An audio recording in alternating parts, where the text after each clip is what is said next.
Oke, udah record. Baik, Assalamualaikum warahmatullahi wabarakatuh, Bapak Ibu. Ada Bapak ya, Ibu-Ibu semuanya. Bagaimana sehat keadaannya untuk hari pertama ini? Alhamdulillah sehat Ibu. Alhamdulillah sehat. Sehat ya. Hari ini kita akan membahas mengenai profil Pancasila. Sebelumnya, siapa ya yang jadi tugas pembuka dan ice breaking? Siapa yo? Pembukanya saya, Bu Rita pembuka ya? Ya betul, Bu. Ice breaking-nya siapa? Saya Ibu. Oke, boleh kita buka dulu sebelum ice breaking. Assalamualaikum warahmatullahi wabarakatuh. Waalaikumsalam warahmatullahi wabarakatuh. Selamat sore Bapak Ibu, masih semangat kan? Semangat. Semangat. Ya, harus semangat. Harus semangat. Harus semangat. Oke, sebelum kita betul. Sebelum kita mulai kegiatan hari ini, marilah kita berdoa terlebih dahulu. Berdoa dipersilahkan. Kalau selesai. Oke. Udah kita lanjutkan ke Bu Hani ya. Silakan Bu Hani. Baik.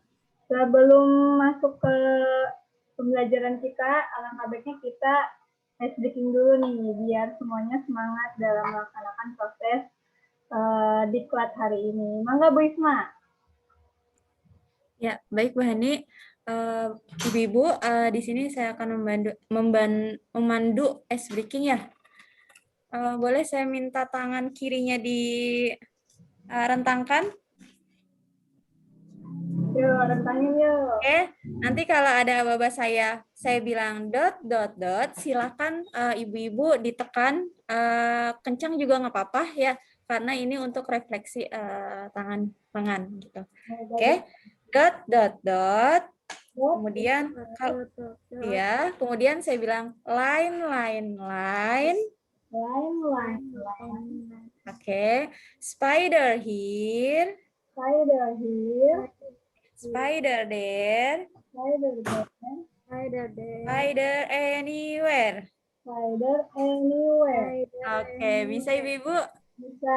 Kita coba bareng-bareng ya. Oke. Silakan tangan kirinya direntangkan. Ya, kita mulai. Saya bilang dot dot dot. Dot dot dot.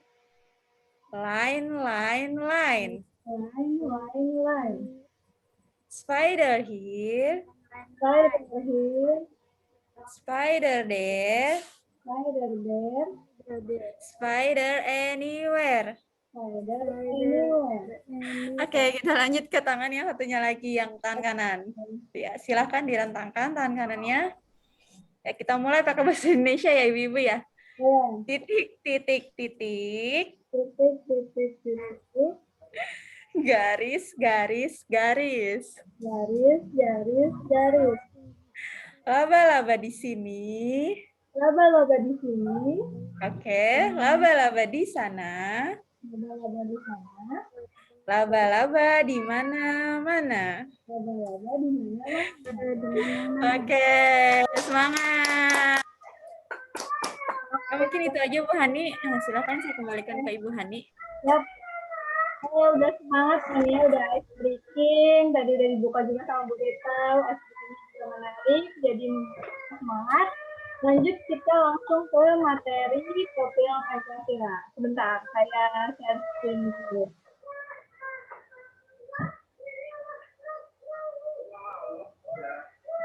Jangan nyanyi tuh.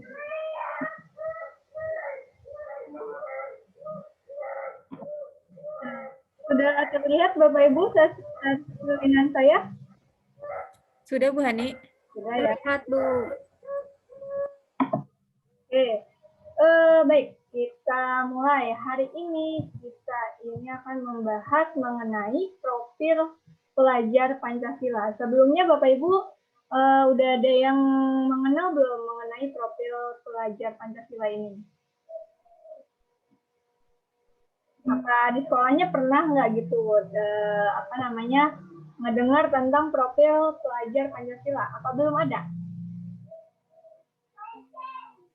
Pasti ada hubungannya dengan karakter Pancasila kali ya Bu ya? Nah, betul Bu Rita. Ini ada hubungannya mengenai tentang karakter Pancasila. Oke, kita lanjut ke bawah. Nah, betulnya definisi sendiri dari profil Pancasila itu profil lulusan yang bertujuan menunjukkan karakter yang tadi Bu Rita bilang nih, ada karakter dan kompetensi yang diharapkan. Jadi nanti kita pengen lulusan kita tuh seperti apa sih yang kita harapin gitu, karakternya pengen seperti apa. Nah, ini itu ada 6 dimensi untuk elemen dari masing-masing elemen profil Pancasila. Apa sih 6 dimensinya itu? Ada mandiri yang pertama, terus yang pertama ada beriman bertakwa kepada Tuhan Yang Maha Esa. Berarti ini lebih ke religius ya Bapak ya Ibu-ibu ya. Kemudian ada mandirinya. Terus yang ketiga ada bernalar kritis. Jadi kita pengen siswa-siswi kita itu bisa bernalar kritis. Keempat ada kreatif. Kelima gotong royong. Terakhir ada berkebinekaan global. Jadi tidak hanya di nasional, jadi kita ingin siswa-siswi kita itu berkebinekaan global, jadi internasional gitu. Oke, kita lanjut ya. Nah, untuk yang pembahasan nomor 1 elemen dari beriman bertakwa kepada Tuhan Yang Maha Esa. Ini pelajar Indonesia itu harus menghayati keberadaan Tuhan dan selalu berupaya mentaati perintah serta menjauhi larangan sesuai dengan ajaran agama dan kepercayaan yang dianutnya. Kita kan banyak ya kalau di Indonesia yang menganut agamanya ada yang Islam, Hindu, Kristen, kemudian ada Kristen juga ada Kristen Katolik, ada Kristen Protestan ya. Nah ini tuh berlaku bahwa kita tuh harus beriman dan bertakwa kepada Tuhan Yang Maha Esa. Ini untuk nomor 1-nya. Kemudian selanjutnya itu ada nomor 2-nya berkebinekaan global yang tadi saya bilang. Nah, kalau di pengertiannya, pelajar Indonesia itu harus berkebinekaan global, memiliki identitas diri yang matang, mampu menunjukkan dirinya sebagai representasi budaya luhur bangsanya, sekaligus memiliki wawasan serta keterbukaan tentang eksistensi ragam budaya daerah, nasional, dan global. Nah, jadi di sini nggak cuma daerah aja, nggak cuma nasional aja, tapi harus global juga gitu. Oke. Selanjutnya, mandiri. Aduh, kebanyakan. Nah, mandiri. Kalau mandiri ini, pelajar Indonesia memiliki prakarsa atau pengembangan dirinya yang tercermin dalam kemampuan atau bertanggung jawab, memiliki rencana strategis, melakukan tindakan, dan merefleksikan proses dan hasil pengalamannya. Contoh, dia punya pengalamannya di SMP, nah dia bisa harus mempertanggungjawabkan pengalaman itu. Misalkan, contohnya kayak dia punya kesadaran atas dirinya yang harus dihadapi serta memiliki regulasi diri itu untuk mandiri. Lebih tepatnya tidak tergantung pada orang lain mungkin ya untuk mandiri itu. Terus ada lagi yang keempat itu bergotong royong. Nah, untuk bergotong royong sendiri ini harus saling membantu. Biasanya kita selalu memakai bergotong royong ini kalau di pelajaran-pelajaran tuh ada yang namanya diskusi atau kerja kelompok ya ibu-ibu. Nah, kenapa sih suka dibikin kelompok agar siswa-siswi kita itu bisa bergotong royong dalam menyelesaikan suatu masalah di soal-soal yang kita berikan atau masalah-masalah yang kita berikan. Gitu. Yang kelima itu ada bernalar kritis. Nah, jadi pelajar Indonesia atau siswa-siswi kita itu harus bernalar kritis, berpikir secara objektif, sistematik, dan saintifik dengan mempertimbangkan berbagai aspek berdasarkan data dan fakta. Jadi, kenapa harus bernalar kritis? Ini agar nanti siswa-siswi kita itu nggak asal disebut asbun atau asal bunyi, asal ucap gitu. tanpa dia tahu data dan faktanya gitu. Jadi harus tahu dulu nih faktanya, tahu dulu nih datanya benar apa salah gitu. Nah, sehingga ini akan membuat keputusan yang tepat. Jadi benar-benar tepat gitu apa yang akan diungkapkannya gitu. Nah, nanti ini akan memecahkan masalah dalam kehidupan serta terbuka dengan penemuan baru. Jadi kalau dia bernalar kritis ini akan menemukan penemuan-penemuan baru. Seperti itu. Terus, nah yang terakhir itu ada kreatif. Jadi pelajar Indonesia ini mampu memodifikasi dan menghasilkan sesuatu yang original gitu. Itu kreatif tuh yang original tuh yang artinya dia nggak menjiplak orang lain gitu. Lalu udah original harus bermakna, bermanfaat, dan berdampak dalam bentuk gagasan, tindakan, dan karya nyata secara proaktif. Terus independen juga untuk menemukan cara-cara lain dan berbeda untuk bisa berinovasi. Jadi dituntut juga untuk berinovasi, jadi nggak bervariasi lah, nggak gitu-gitu aja gitu. Nah, dari nomor 1 sampai nomor 6 tadi nih ya, yang bermanfaat yang kayak gini. Apakah di sekolah Bapak Ibu ini sudah tercantum belum ke 6-6-nya? Gitu. Coba Bu Isma, udah belum Bu Isma? Ya, baik Bu Hani. Kalau di sekolah saya, karakter profil Pancasila ini sudah memenuhi 6 dimensi profil pelajar Pancasila sih. Gitu. Wah, luar Dan biasa untuk ya. dan untuk penerapannya di sini ada kayak budaya sekolah. Jadi pola interaksi dan komunikasi serta norma yang berlaku di sekolah. Gitu. Nah, yang kedua ada ekstrakurikuler ya. Jadi kegiatannya untuk mengembangkan minat dan bakatnya peserta didik. Kemudian ada project. Jadi pembelajaran berbasis project yang kontekstual dan interaksi dengan lingkungan sekitar. Nah, yang keempat berpikir kritis yang tadi Bu Hani bilang ya. Yang terakhir itu mungkin tidak ada paksaan atau perintah ya dalam proses pembelajaran gitu. Kalau menurut saya seperti itu Ibu Hani. Terima kasih. Kalau dari sama-sama Ibu, kalau dari sekolahnya Bu Rita gimana Bu? Apakah ke-6-6-nya sudah dijalankan atau masih ada yang belum atau gimana? Kalau misalnya secara tersurat nggak, oh ini kita lagi menuju ke profil Pancasila memang nggak disampaikan seperti itu ya. Tapi kalau dilihat dari yang kita lakukan dari budaya sekolah, ya memang ada. Misalnya untuk yang beriman dan bertakwa akan kita juga setiap awal masuk anak-anak juga harus membaca Asmaul Husna, itu juga kan salah satu proses beriman kepada Tuhan Yang Maha Esa. Kemudian yang mandiri itu kan berarti juga ada guru juga yang dalam diskusinya kreatif ya kan, mereka juga kadang-kadang disuruh menghias kelasnya juga kan ya.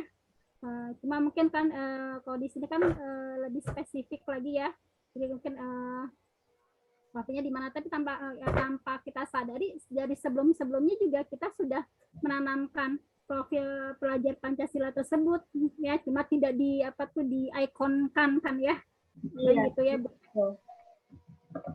Betul banget. Kalau kita simpulkan sih sebenarnya dari beberapa sekolah, dari sekolahnya Bu Risma dan Bu Rita itu sebenarnya sudah menanamkan ke 6-6-nya. Mungkin nanti agak lebih diperluas lagi kayaknya ya Bu ya, karena sebetulnya profil Pancasila ini harus berpusat pada peserta didik. Jadi kita harus melihat karakter-karakter dari peserta didik kita, sehingga nanti kalau misalkan kita akan membuat project based learning yang tadi Bu Isma lakuin di sekolahnya, kita bisa menyesuaikan dengan keinginan atau kesenangan siswa dalam gaya belajarnya. Seperti itu ya Bapak Ibu. Nggak ada Bapak, saya lupa. Ada ibu-ibu semua. Oke. Nah, ini saya jelasin juga untuk kegunaan profil Pancasila. Nah, jadi semua ke-6 elemen yang tadi yang sudah saya jelaskan, kita campurkan menjadi satu. Kegunaannya itu sebenarnya atau tujuannya itu mengacu pada Ki Hajar Dewantara gitu, yang telah mengkonstruksikan visi pendidikan Indonesia itu yang penting untuk dijadikan acuan sistem pendidikan nasional seperti itu. Nah, ini kegunaannya. Jadi, profil Pancasila itu untuk menerjemahkan tujuan dan visi pendidikan ke dalam format yang lebih mudah dipahami oleh seluruh pemangku kepentingan pendidikan. Jadi pemangku kepentingan pendidikan itu ya ada guru, ada siswa, ada komunitas sekolah, ada orang tua siswanya juga, ada pokoknya semua warga sekolah juga terlibat seperti itu. Nah, ini ada pertanyaan untuk Bapak Ibu. Bagaimana profil pelajar Pancasila diterapkan dalam pembelajaran dengan paradigma baru di program sekolah penggerak dan SMK Pusat Keunggulan? Coba, gimana caranya Bapak Ibu? Ada yang mau jawab?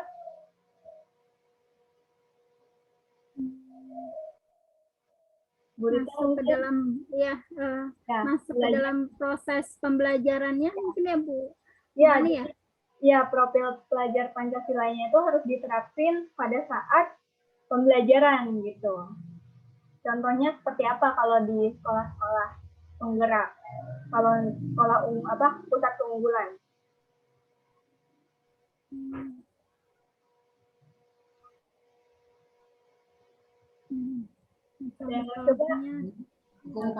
Bu Hani, boleh dicoba? Boleh Bu Isma, mangga.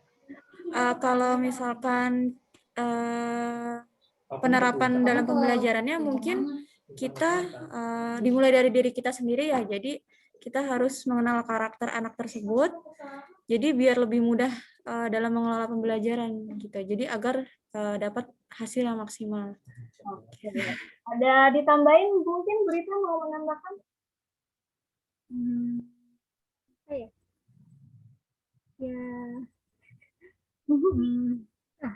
Kalau misalnya bagaimana profil pelajar Pancasila diterapkan dalam pembelajaran dengan paradigma baru di proses, mungkin terlihat dari hasil output dalam pembelajaran itu. Misalnya hasil output dari saat kita anak-anak melakukan proses pembelajaran, diharapkan peserta didiknya bersikap mandiri. Mungkin seperti itu, Bu Han.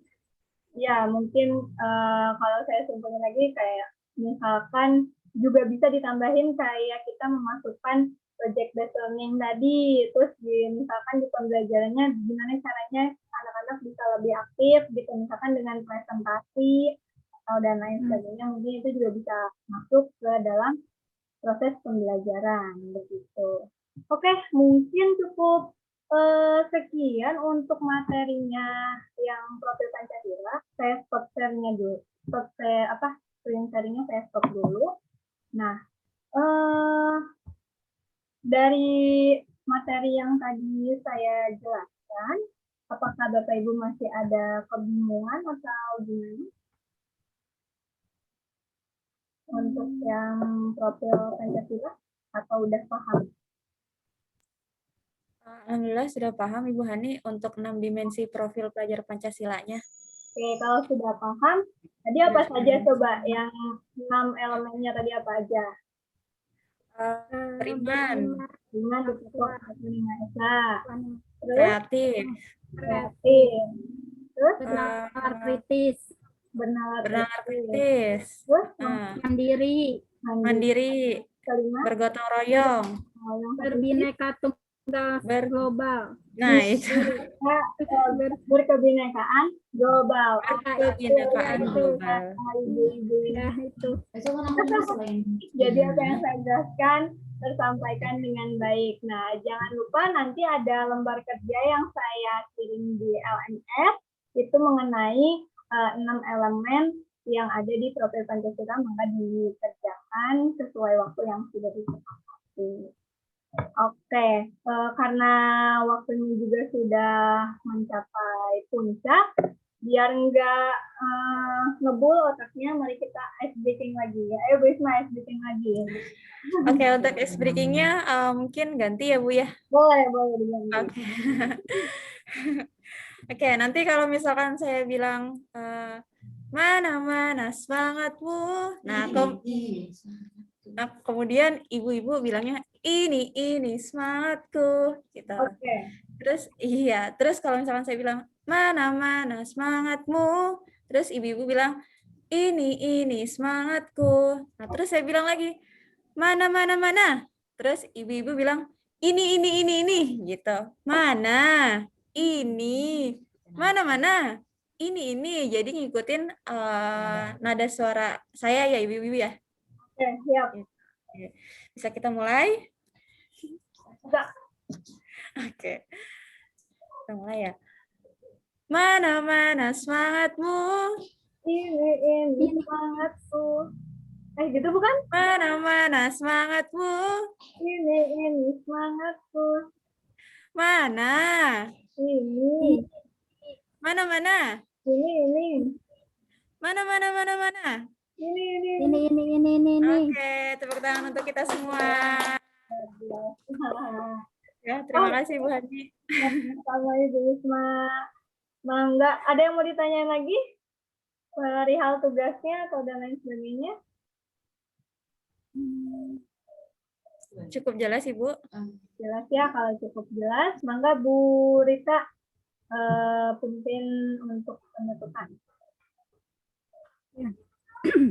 Alhamdulillah ya Bapak Ibu, tes ini setelah berakhir. Jangan lupa dikerjakan tugasnya. Sebelum selesai kita ucapkan dulu alhamdulillahirabbil alamin. Kegiatan hari ini saya tutup dengan alhamdulillah ya. Sampai di sini dulu ya Bu ya. Oke deh, baik Bapak Ibu silakan beristirahat dan jangan lupa mengerjakan tugasnya. Assalamualaikum. Waalaikumsalam.